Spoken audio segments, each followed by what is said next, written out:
Hey everyone, welcome. Today I want to address a common question from my followers. Should I blog solo or with a team? What can I do myself and what should I delegate? We all know a doctor's most precious resource is time. We're swamped with work and everyone's saying we need to blog, run Instagram, banned in Russia, make stories, reels, posts and more. Naturally, a practicing doctor wonders where to find time for all this. I'll try to answer this question in today's video. Let's dig deep and find the truth, as all approaches have pros and cons. It's either you do it yourself or you don't. I'll share my take based on my experience and that of my students. Hope you find it helpful. Hit like if you agree, and don't forget to share with friends. Alright. So, I know many great dentists whose main patient source is Instagram.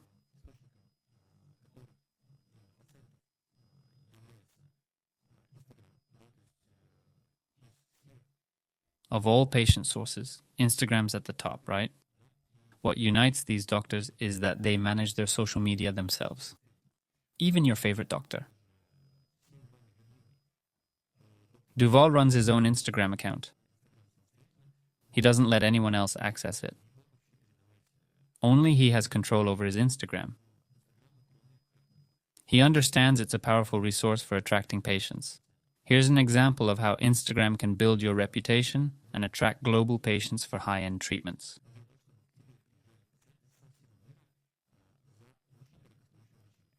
There.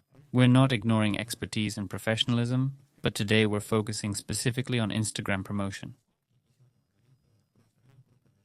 Here's what I recommend to optimize your time for effective blogging. Doctors should start by setting aside about 2 hours a week.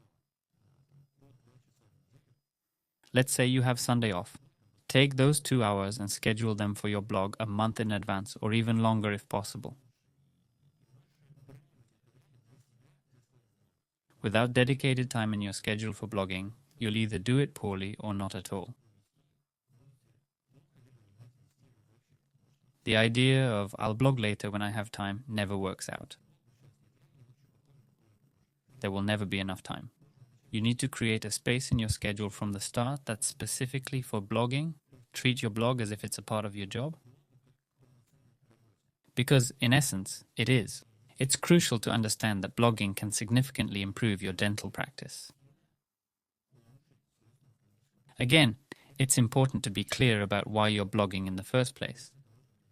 For some, it may mean more patients, while for others, better communication to showcase expertise and attract patients to procedures discussed in the blog, the procedures you want them to come in for. Doctors often say running Instagram brings strange patients. The reason always lies in the content you create.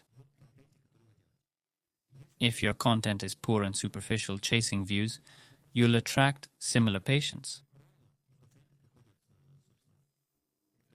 But if you focus on engaging your audience, not chasing reach, accepting you can't treat everyone, that's different.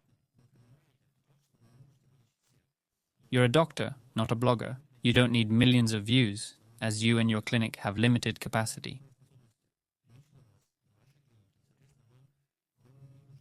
But you need expert content to attract patients to your practice. It's clear that expert content won't get many views. However, this content allows you to showcase your professionalism and expertise, so patients choose you when selecting a doctor. Take Dr. Duval as an example. He doesn't have a microscope but has 4 assistants. People from Instagram come to him for very expensive treatments. Meanwhile, there are clinics and doctors that get no patients from Instagram or only get patients coming in for basic hygiene, relatively speaking. They either get very difficult patients booking appointments and not showing up, or no patients at all. It's not about the patients.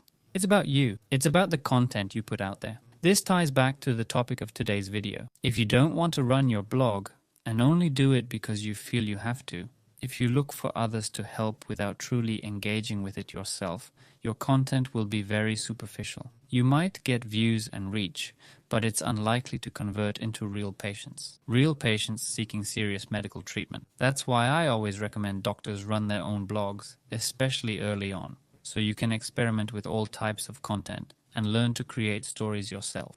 All content types. You've learned to shoot stories, reels, and write posts. From all this, you'll figure out what suits you best and what you enjoy most.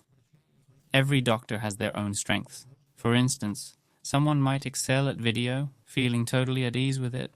Another person might be great at writing.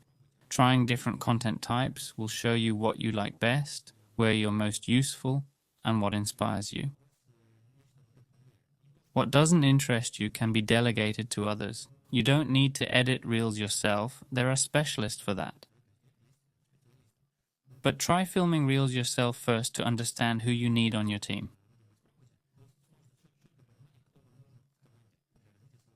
Remember, you're ultimately responsible for what goes on your blog.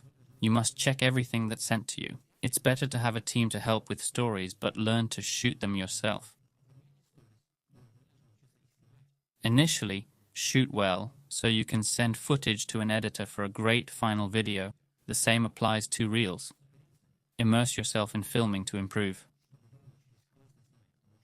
Even with top gear and editors, if you're not interested, it won't benefit you.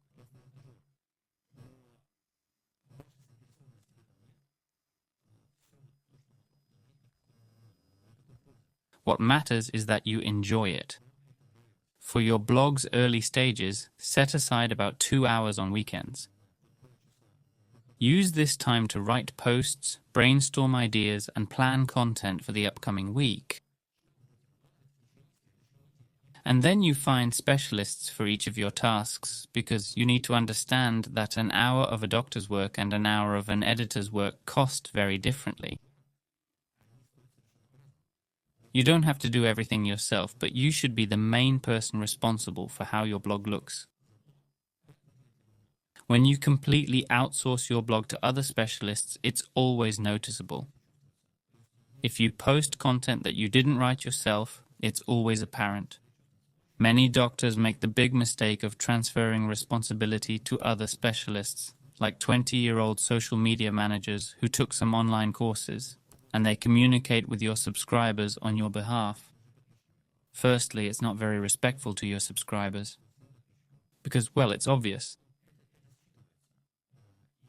And if I wanted to ask you something, I realize there's no point in messaging you directly if you're not the one running the blog. It's crucial for me to get a response directly from you. When I see a team running the blog, using your brand, I want no intermediaries between us as doctor and patient.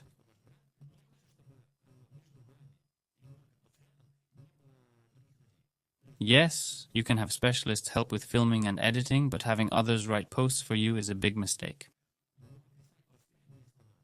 No one can communicate like a doctor with your experience and expertise.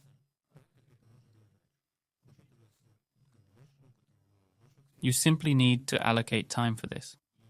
Initially, I'm saying everyone has about 2 hours a week for this. You might need to reassess your priorities and understand that blogging isn't just for fun. It's a real tool to achieve your goals and objectives. If your goal is to increase patient numbers, you can accomplish that through blogging. If you aim to improve patient care, you can do it through blogging. You can also use a blog to create additional income sources beyond your dental practice. A blog offers many possibilities which you can use depending on your goals. I always recommend running your blog yourself as it's more effective. You can maintain it at your own pace. Don't chase a strict schedule or worry about view counts. Accept that you don't need millions of views. Focus on improving engagement with your current audience and grow slowly.